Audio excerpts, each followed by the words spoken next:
Si ta relation commence comme ça n'est pas bon signe. Je suis désolé de te l'apprendre, mais si ta relation elle commence déjà avec de la frustration, de par les attentes que tu as de l'autre, si ta relation commence déjà par des petites embrouilles, des petits problèmes, des petites choses que l'un ou l'autre fait remarquer, c'est mal parti. Alors personnellement, je suis déjà tombé dans le panier.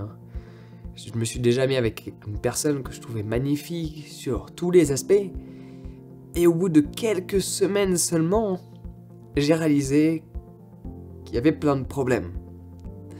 Dans ma manière de voir le monde et dans sa manière de voir le monde, dans sa manière d'être au quotidien et dans ma manière d'être au quotidien. Parce que forcément, on parle de match, donc on peut pas juste remettre la faute sur l'autre. C'est aussi ma faute à moi. C'est juste que j'ai pas vu les signes qu'il aurait fallu que je voie chez cette personne qui m'aurait montré que cette personne ne correspondait pas à l'idée que je me faisais d'une relation. Mais de par, généralement, le plus fréquent, la beauté de l'autre, de par le statut de l'autre, de par un élément qui est chez cette personne, j'ai voulu mettre un voile sur tous ces petits problèmes que je considérais comme pas si importants que ça, que je négligeais. Et le problème, c'est que si une relation ne commence pas dans la fluidité, dans l'harmonie, dans la synchronicité, je peux te garantir que l'avenir sera exactement pareil. Et de par mon état d'esprit, ce que j'ai fait personnellement, qui aurait pu fonctionner, mais je pense sincèrement avec le temps que c'était une erreur, donc j'ai envie de te partager. Cette relation que j'avais vraiment envie d'avoir, sûrement de par les projections que moi-même je faisais sur cette personne, / la vie que l'on pouvait avoir ensemble. Parce qu'en général, quand tu te mets avec quelqu'un et que c'est pas fluide tout de suite, bah tu te bases sur ce que cette personne pourrait devenir. Erreur. Tu devrais te baser sur deux choses. Sur ce que la personne est aujourd'hui et que ça match, ok. Mais il faut aussi que tu te bases sur ce qu'elle peut devenir. Parce que forcément, à l'instant T où tu rencontres cette personne, elle risque d'évoluer. Et en fonction de ce qu'elle peut devenir, ça peut te correspondre ou pas. Mais ne jamais te mettre avec quelqu'un sous prétexte que cette personne va changer plus tard. Ouh là là, erreur. Et moi, je me suis mis avec une personne à un moment donné où je me suis dit, chose qui en soi est une bonne manière de voir les choses. C'est un peu ce que je te dis dans mon livre, l'encyclopédie de bien-être. Je te donne plein de perceptions de ma vie qui peuvent que t'aider dans ton quotidien. Mais c'est ce que je disais. C'est que je me suis dit, ok, si on est capable de gérer les problèmes dès le début de la relation, il n'y en aura plus après. Donc tu vois, j'ai un mindset que je considère plutôt cool. Cependant, c'était pas une bonne stratégie. Donc je te le dis, ne fais pas ça. La relation, dès le début, est censée être fluide. Les problèmes devraient émerger au bout de quelques mois. Et à ce moment-là, il va falloir être confronté à cette adversité ensemble, as a teamwork. Parce que forcément, il y aura de l'adversité, forcément, il y aura des challenges. Tu vis pas avec la personne, tu vis avec la personne. Tu te voyais que le soir, maintenant tu te vois toute la journée.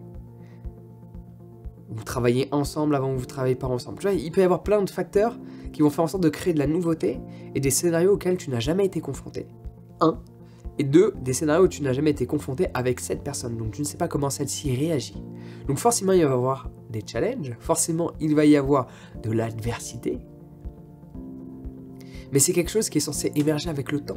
Si dès le début, il y a des problèmes, il y en aura par la suite. Cela est garanti. Cherche de la fluidité et fais en sorte d'affronter l'adversité avec ton ou ta partenaire par la suite, pas au début d'une relation. Et ne te mets pas un voile sur les yeux sous prétexte qu'il y a quelque chose chez cette personne que tu adores tellement que tu en oublies tous les petits détails du quotidien. Parce qu'il fait une relation agréable, ce ne sont pas ces choses extraordinaires, ce ne sont pas ces choses merveilleuses. Ce qui fait la beauté d'une relation, ce sont les détails qu'il y a dans celle-ci.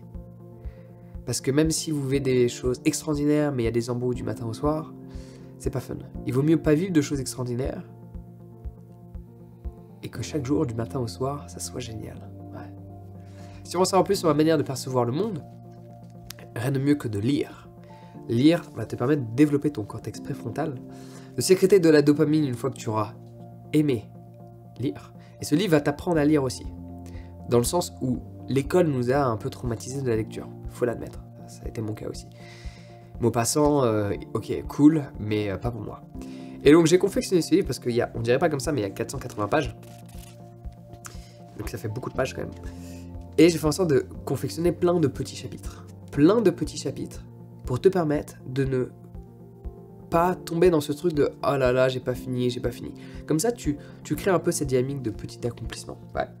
Et d'ailleurs, sinon, si tu es dans une relation qui ne te convient pas, tu devrais lire ce livre. C'est mon nouvel ouvrage, « N'essaie pas, fais-le », qui te permet de passer à l'action sur quel que soit le projet, que ce soit un projet professionnel ou un projet relationnel, dans le sens aller vers ou s'échapper d'eux.